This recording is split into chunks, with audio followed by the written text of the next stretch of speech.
तो उसी बीच में जब पानी लाने गया था, उसी समय जब छोटा भाई था वो सोच लिया था कि हम अपनी बहन का मीट नहीं खाएंगे बोल करके, तो फिर वो जो डोबा था उसी से वो मछली और केकड़ा पकड़ के लाया हुआ था, ताकि वो जब सभी भाई लोग बैठ करके जो अपनी बहन थी उसका मीट को खाएंगे तो हम मछली और केकड़ा खाएंगे बोल करके। जब सभी भाई लोग जब मीट खाने लगे तो फिर वो छोटा भाई था वो मछली और केकड़ा को खाया करता था, ताकि जो वो लोग बड़ा भाई लोग हड्डी वगैरह सब चबाते थे तो वो केकड़ा को चबाता था, ताकि केकड़ा भी हड्डी के जैसा ही आवाज़ करता है। तो बड़ा भाई लोगों को लगे कि ये भी मीट खा रहा है बोल करके, लेकिन वो मीट नहीं बल्कि जो मछली और केकड़ा पकड़ के लाया था उसको खा रहा था। नमस्कार, जोहार दोस्तों, फिर से एक नंबर में आप सभी का स्वागत है। दोस्तों देखिए, आज हम लोग आए हुए हैं जो सतयुग में जो घटना घटा था बिंदु बसायर का। आप लोग थंबनेल देख के जान ही गए होंगे कि 7 भाई जो थे वो एक बहन को किस तरह से मार के उनका मांस खाए हुए थे। वो जो घटना घटा था वो सच्ची घटना के आधारित पे जो जगह है वो यही जगह है जहाँ पे आज हम लोग आए हुए हैं, और उसका जो घटना घटा था उसका कुछ अंश अभी भी बाकी है। और चलिए वो जगह दिखाएंगे और उसके बारे में कहानी भी आप लोगों को बताएंगे, ताकि वो जगह देख के आप लोगों को कहानी समझने में भी आसानी होगी। चलिए वो जगह दिखाते हैं और कहानी को डिटेल में बताते हैं आप लोगों को। देखिए, जो 7 भाई थे वो 7 भाई जो उनके यादगार में देखिए यहाँ जो पत्थर जो लगा हुआ है, ये वही 7 भाई के नाम से जो पत्थर लगा हुआ है। जो 7 भाई थे, जो सबसे बड़ा था उनके नाम से, और इधर जो बाकी भाई थे उन सभी के यादगार में यहाँ जो सभी जो पत्थर लगा हुआ है। और जो सबसे छोटा भाई था उसका देखिए उधर किनारे में पत्थर लगा हुआ है।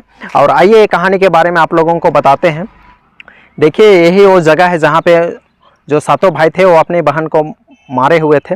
और ये जो घटना घटा था कि जो 7 भाई थे, 7 भाई में से एक बहन थी। वो जो 7 भाई रोज़ दिन घर से अपना काम के लिए निकल जाया करते थे, और उसी बीच में वो जो बहन थी वो अपना घर में खाना वाना बनाने का काम करती थी। तो खाना वाना बनाती थी, तो एक दिन साग सब्ज़ी बना रही थी, तो साग सब्ज़ी बनाते बनाते वो अपना हाथ में कट जाती है। तो देखती है कि हाथ से खून निकलने लगता है। तो फिर वो सोचती है कि कहाँ पोंछे ये जो ब्लड निकल रहा है उसको। तो वो सोचती है कि अगर कपड़ा में पोंछे तो जब भैया लोग आएंगे तो देखेंगे तो बोलेंगे कि कैसे क्या हुआ बोल के वो लोग भी पूछेंगे। अगर दीवार में पोंछेंगे तो भी लोग देख लेंगे और पूछेंगे बोल के वो साग में ही पोंछ लेती है अपना जो खून रहता है उसको। जब खून रहता है उसको साग में ही पोंछ लेती है। तो जब उसके भैया लोग सभी लोग आते हैं, फिर जब खाना खाते हैं तो खाना और दिन की अपेक्षा उनको उस दिन का ज़्यादा टेस्टी लगता है। तो लोग अपनी बहन से पूछते हैं कि आज क्या डाली है ऐसा सब्ज़ी में जो कि इतना अच्छा लग रहा है बोल करके। तो ना चाहते हुए फिर बाद में वो बहुत पूछते हैं, तो फिर बताती है कि ऐसा ऐसा किए थे। तो देखिए कि उतना बताने के बाद में 7 भाई जो थे उनका मन में किस तरह से लालच जगता है कि जब इनका खून इतना अच्छा है तो फिर सोचिए कि इनका मांस खाने में कितना अच्छा लगेगा बोल करके। वो लोग सब भाई मिल करके प्लानिंग बनाते हैं कि क्यों ना इसको मार के ये जो बहन है उनकी वो उसको मार के उनका मांस खाया जाए बोल करके। लेकिन उसी में से एक छोटा भाई था, वो नहीं चाहता था अपनी बहन को मारने के लिए, कहीं वो छोटा भाई जो था वो अपनी बहन से बहुत प्यार करता था, इसलिए वो नहीं चाहता था। लेकिन भी वो सभी भाई के दबाव में आने के कारण उसको भी अपना भाई लोग के साथ में मारने के लिए तैयार होना पड़ जाता है बाद में। देखिए, उसका भाई लोग जो उनको प्लानिंग बनाए 7 भाई मिल करके कि किस तरह से उसकी बहन को मारना है बोल करके। और वो जो आप लोग टोंगरी देख रहे हैं, वही टोंगरी से उस साइड में वो जो भाई लोग थे और उनकी बहन थी, उनका गांव था। और वो लोग वहाँ से लेकर के ये जो टोंगरी है इस साइड वाला, इधर का टोंगरी, यहाँ पे वो अपनी बहन को ले जाने के लिए वो लोग लेकर के आए। लेकिन जब लेकर के आ रहे थे उस वक्त देखिएगा तो आप लोग इस जो जगह है यहाँ पे, इस समय यहाँ पे पूरा सभी साइड में बहुत ही जंगल था। तो फिर वो लोग सोचे कि यहीं पे बोल करके वो जो अपनी बहन थी उसको यहाँ पे वो लोग रहने के लिए, जैसा ये जो पेड़ देख रहे हैं आप लोग, इसी पेड़ में रहने के लिए मचान जैसा बनाया हुआ था। और यही पेड़ में वो लोग अपनी बहन को ला करके बैठाए। उसके बाद में बैठाने के बाद में जब वो लोग प्लानिंग बना चुके थे अपनी बहन को मारने के लिए, तो जो आप लोग टोंगरी देख रहे हैं उसी टोंगरी से लेकर के वो लोग अपनी बहन को तीर से मारने के लिए यहाँ पे प्लानिंग किए थे। और वही जो टोंगरी है वहाँ जब अपनी बहन को मारने के लिए जब मारेंगे तो फिर बोल करके तीर को जब तेज़ किए हुए थे, जो चोखिन जिसको बोलते हैं, वो कर रहे थे। तो देखिएगा कि उनका चिन्ह वो टोंगरी में का पत्थर में आज भी है। देख सकते हैं आप लोग कि किस तरह से जो पत्थर है उसमें चिन्ह लग चुका हुआ है उसको।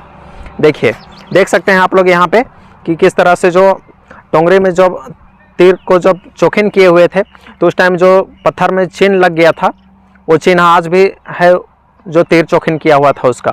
तो उसमें से सबसे पहले जो मारा वो अपना बड़ा भाई जो सबसे बड़ा था वो तीर चलाया तो फिर नहीं लगा। उसके बाद में फिर छोटा, उससे छोटा वाला मारा तो भी नहीं लगा। तो वैसे कर करके सभी लोग मारे तो फिर 6 भाई में से कोई नहीं मार सके। और जो सबसे छोटा भाई था वो थोड़ा सा तिरछा देखता था, तो फिर वो उसका बारी आया मारने का। तो फिर वो लोग बोले कि मारो तुम बोल करके, लेकिन उसका भाई थोड़ा सा तिरछा देखता था तो चाहता था कि अपनी बहन को ना मारे। लेकिन भी जब वो तीर चलाया तो थोड़ा सा वो सोच रहा था कि तिरछा ही मारे, तिरछा साइड में चलाए बोल करके, लेकिन वो साइड में नहीं चला करके आके अपनी बहन को ही लग गया। तो फिर ना चाहते हुए भी वो छोटा भाई जो था अपनी बहन को मार दिया। जब मार दिया तो फिर वो बड़ा भाई लोग सोचे कि जब ये छोटा वाला साथ में रहेगा, छोटा भाई जब साथ में रहेगा तो ये तो बनाने देगा नहीं बोल करके उसको छोटा सभी भाई लोग डिसाइड करते हैं और बोलते हैं कि इसको लकड़ी, उसको पकाने के लिए लकड़ी लाने भेजते हैं। तो फिर जब लकड़ी लाने भेजते हैं तो उसको, जब जंगल था तो फिर उसको लकड़ी लाने के लिए भेजते हैं। तो छोटा भाई जब जाता है तो रस्सी भी बोला जाता है कहानी में कि रस्सी भी छोटा साइज़ का ही दिया जाता है, देते हैं वो भाई लोग कि सोचते हैं कि अगर छोटा साइज़ का रस्सी देंगे तो बांध के लाने में इसको लेट लगेगा और हम लोग इधर जो बनाने का काम है वो जो बहन को मार चुके थे उनका मीट को बनाने में अच्छा से हम लोग बना पाएंगे बोल करके उसको छोटा रस्सी दे करके भेजते हैं। तो जब वो देखता है कि बहुत सारा लकड़ी जब जमा कर लेता है तो रस्सी जब बांधता है तो छोटा पड़ जाता है, तो फिर वो बैठ के रोने लगता है। तो फिर उसी बीच में कहा जाता है कि एक सांप निकल कर आता है और वो बोलता है कि काहे रो रहा है बोल करके। तो फिर वो भाई बताता है कि ऐसा ऐसा घटना हुआ और उसके लिए लकड़ी ले जा रहे हैं, तो फिर कैसे ले जाएंगे, रस्सी छोटा है बोल करके। तो फिर वो बोलता है कि हम लपेट लेते हैं, उसके बाद में फिर आप इनको, ये जो लकड़ी है उसको ले जाइए, उसके बाद में फिर वहाँ रख दीजिएगा और हम वहाँ से हट जाएंगे बोल करके। फिर वैसे ही वो जो भाई था वो सांप से लपट करके वो जो लकड़ी था उसको ले करके आता है, उसके बाद यहाँ रख देता है। जब लकड़ी लाने के बाद में भी वो जो बाकी भाई लोग थे वो तब तक अपनी बहन जो थी उसका मीट को काट काट कर बना रहे होते हैं। जब लकड़ी ला चुका होता है तो उसका भाई लोग सोचते हैं कि इसको और कहीं दूर भेजते हैं बोल करके। जब वो लोग बोलते हैं कि इसको पकाने के लिए पानी भी ज़रूरत पड़ेगा बोल करके, तो फिर वो लोग सोचते हैं कि इसको घड़ा दे करके पानी लाने के लिए भेजते हैं छोटा भाई को।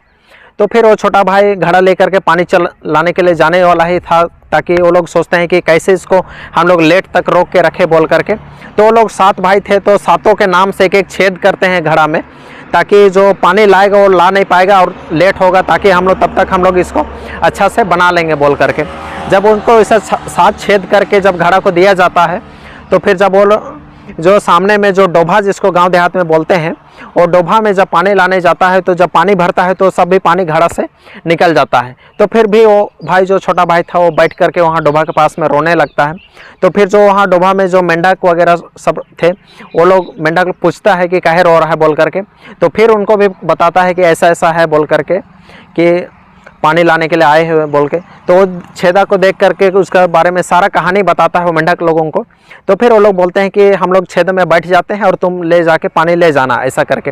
तो फिर वो जो भाई था वो सभी मेंढक छेदा में बैठ जाते हैं और वो भाई जो पानी भर करके लाता है, उसके बाद में लाने के बाद में जब सभी भाई लोग यहाँ पे लकड़ी से और पानी से मिल करके जब उनका मीट पका लेते हैं, तो उसी बीच में जब पानी लाने गया था उसी समय जब छोटा भाई था वो सोच लिया था कि हम अपनी बहन का मीट नहीं खाएंगे बोल करके। तो फिर वो जो डोभा था उसी से वो मछली और केकड़ा पकड़ के लाया हुआ था, ताकि वो जब सभी भाई लोग बैठ करके जो अपनी बहन थी उसका मीट को खाएंगे तो हम मछली और केकड़ा खाएंगे बोल करके।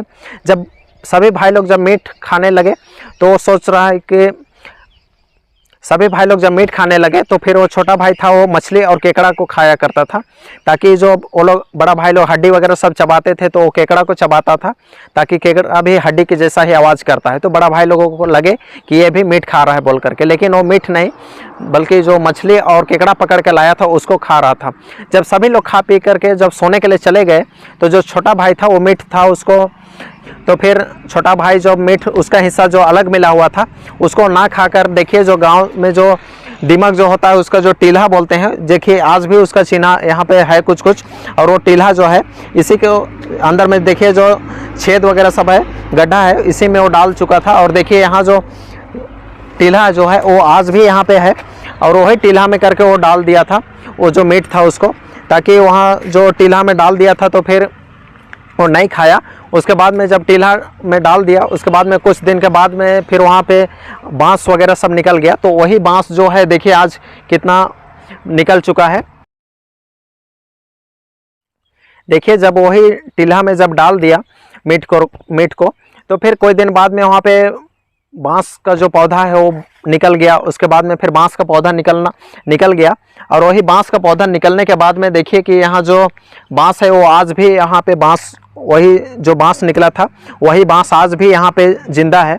और कहा जाता है कि यहाँ जो कोई जोगी था जो पहले भीख मांगते थे, वो लोग आज के ज़माने के, आजकल तो लोग अच्छा हाथ पैर सब कुछ होते हुए भी भीख मांगते हैं, लेकिन उस समय के जो जोगी लोग थे भीख जब मांगते थे तो वो लोग कोई अपना कला को लोगों के सामने प्रदर्शित करते थे, और उससे वो लोग धान चावल या फिर जो कुछ भी मांगते थे और खाते थे। तो उसी से जो यहाँ से जो बांस था वो बांस को काट करके वो जोगी यहाँ से गुजर रहा था तो देखा कि यहाँ पे बांस है, तो यही बांस को काट करके वो एक यंत्र जिसको बोलते हैं केंद्रा, जो बजाने वाला होता है, उसको जोगी बनाया। उसके बाद में वो केंद्रा को बनाने के बाद में फिर वो बजा करके घर घर जाता था, और बजा करके उससे जो आवाज़ निकलती थी तो धुन सुना करके लोग से जो कुछ भी धान चावल पैसा वगैरह सब मांगता था, और अपना जीवन यापन करने के लिए वो ऐसे गाना सुना करके और धुन सुना करके लोगों से वैसे करके भीख मांगता था वो। तो फिर ऐसे मांगते मांगते एक दिन ऐसा हुआ कि जो बहन थी उसका जो सातों भाई थे वही लोग के घर में पहुंच गया एक दिन वैसे मांगते मांगते। उसके बाद में जब बड़ा भाई के घर में सबसे शुरू में पहुंचा तो बड़ा भाई के यहाँ गया तो फिर वो धुन जो केंद्रा था वो बजा ही नहीं।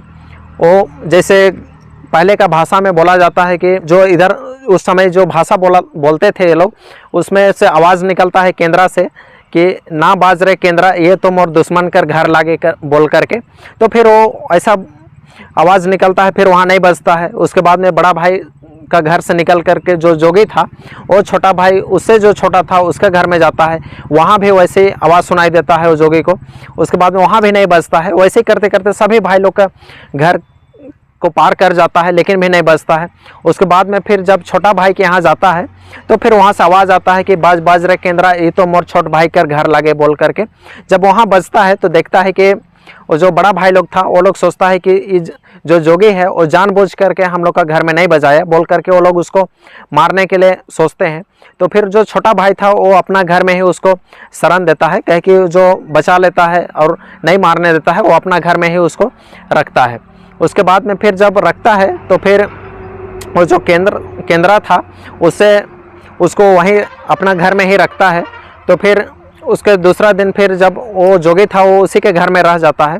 उसके बाद में जब उसका भाई जब दूसरा दिन जब काम के लिए जाता है बाहर, तो फिर घर वापस आ कर के देखता है तो उसका घर का जो काम था वो झाड़ू पोछा बर्तन वगैरह सब कुछ साफ रहता है और सब कुछ खाना वाना बनाया हुआ रहता है। तो फिर वो सोचने में पड़ जाता है कि ऐसे कैसे हो रहा है बोल करके।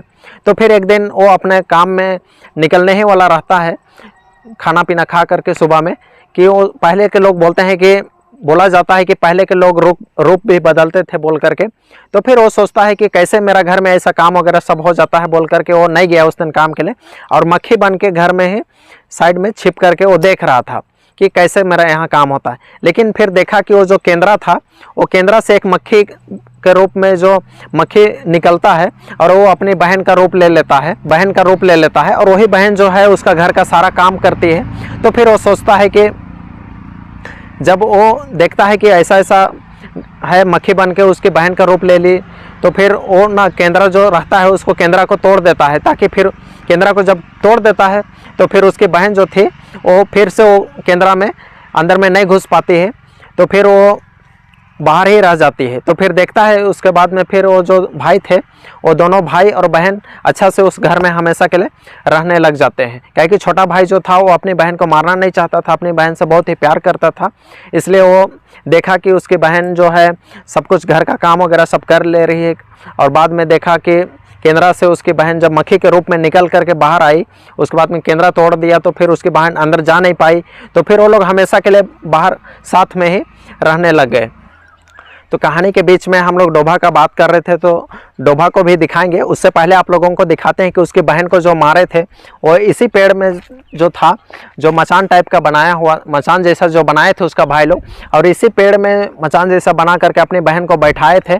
और वो जो टोंगरी देख रहे हैं आप लोग, वही टोंगरी से तीर चला करके अपनी बहन को मारे थे। तो फिर चलिए आप लोगों को जो डोभा है वो भी दिखाएंगे आप लोगों को। वीडियो में आप लोगों को जिक्र किए कि जो छोटा भाई था उसको पानी लाने के लिए भेजे थे, और वो डोभा भी यहाँ सामने में ही है। वही डोभा को चलिए आप लोगों को डोभा भी दिखाएंगे, और जहाँ से वो छोटा भाई जो था वो पानी लाने के लिए गया हुआ था, यहाँ से ज़्यादा दूर नहीं, यहीं से पास में ही वो डोभा है। तो चलिए वो डोभा आप लोगों को भी लेके दिखाते हैं। देखिए ये जो डोभा है वो वहाँ पे जो बांस का पेड़ है, और वहाँ जो केवंत का जो पेड़ है वहीं पे अपनी बहन को जो मारे हुए थे, उसके बाद में वहाँ से ज़्यादा दूर नहीं है ये डोभा। आइए आप लोगों को वो डोभा दिखाते हैं जहाँ पे वो जो छोटा भाई था वो घड़ा लेकर के पानी लेने आया था।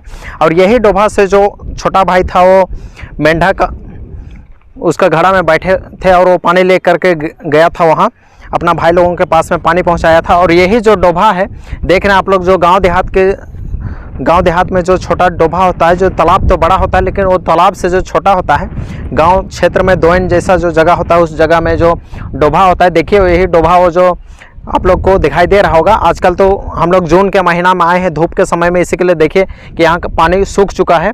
और यहाँ यही डोभा जो था यहीं से वो पानी लेकर के गया था वहाँ अपना भाई लोगों के पास में। और देखिए कि जो यहाँ का अस्थाई जो गाँव के लोग हैं वो लोग बाद में वही डोभा को देखिए थोड़ा सा इसको मेंटेन करके, देखिए इस तरह से करके कुआं जैसा जो उसी डोभा के बगल में खोद करके पानी जमा करने के लिए जब बनाए हुए थे। लेकिन देखिए उससे पहले जो डोभा था वो इस तरह का ही खुला डोभा था, और इसी से वो जो छोटा भाई था वो पानी लेकर के गया था। देखिए आप लोग कि वहाँ जो डोभा है, डोभा से जो छोटा भाई था वो किस तरह से पानी ला करके यहाँ जो लाया हुआ था, और वो बहन को पका करके खाए थे। और उसी का यादगार में देखिए कि यहाँ जो है सभी जो बड़ा 7 भाई थे, वो लोग 7 भाई में से जो सबसे बड़ा था उसका यहाँ पे पत्थर के रूप में वो यादगार के लिए वो जो सबसे बड़ा है तो बड़ा पत्थर गाड़ा हुआ है। उसके बाद में छोटा है तो उससे छोटा, उससे छोटा है तो उससे छोटा करके देखिए यहाँ वही सबका जो भाई लोग थे वही भाई लोग का यादगार में यहाँ पे जो है पत्थर गाड़ा हुआ है। और यहाँ बीच बीच में यहाँ के लोग जो अस्थाई लोग हैं वो लोग यहाँ पे पूजा अर्चना भी करते हैं। पता नहीं है कब कब आके करते हैं, लेकिन यहाँ पे सिंदूर वगैरह सब लगा है, उससे पता चलता है कि यहाँ आकर के उनका याद में पूजा अर्चना भी किया जाता है शायद। और ये कहानी आप लोग कितने लोग जानते थे, और हम लोग भी बचपन में यहाँ के कहानी के बारे में बहुत ही दादी नानी और बहुत से लोगों से यहाँ का कहानी के बारे में सुने थे, लेकिन कभी ये नहीं सोचे थे कि यहाँ सच में ऐसा घटना घटा है। लेकिन आज आप लोगों को दिखाने का प्रयास कर रहे हैं कि वो जो हम लोग बचपन में सुना करते थे कि 7 भाई थे और एक बहन को मारा गया था बोल करके, तो वो जो मारे थे वो आज आप लोगों को देखने को मिला कि वो जो जगह है वो इसी जगह पे अपनी बहन को मार करके उनका जो मांस खाए हुए थे। और ये वीडियो कैसा लगा आप लोगों को? वीडियो अच्छा लगा तो चैनल को लाइक शेयर और सब्सक्राइब ज़रूर कीजिएगा, ताकि और भी नए नए वीडियो आप लोगों को मिलने पाए। चलिए फिर मिलते हैं आपसे किसी नेक्स्ट वीडियो में। घटना घटा था उसका अंश जो है अभी भी कुछ कुछ आज तक बचा हुआ है, उसको जो यहाँ के जो लोकल गांव के लोग हैं वो लोग यादगार के तौर पे यहाँ पे बना के रखे हैं। और देखिए कि बीच बीच में इसका पूजा अर्चना भी करते हैं। देखिए बीच बीच में कहीं कहीं सिंदूर वगैरह सब भी लगा हुआ है। और वीडियो कैसा लगा आप लोग कमेंट में ज़रूर बताइएगा, और वीडियो अच्छा लगा तो चैनल को लाइक शेयर और सब्सक्राइब जरूर कीजिएगा, ताकि और भी नए नए वीडियो आप लोगों को मिलने पाए। आप लोगों को ऐसे ही रांची के आसपास के जो प्रसिद्ध जगह है उसके बारे में आप लोगों को ऐसे ही दिखाते रहे। चलिए फिर मिलते हैं आप लोगों से किसी नेक्स्ट वीडियो में।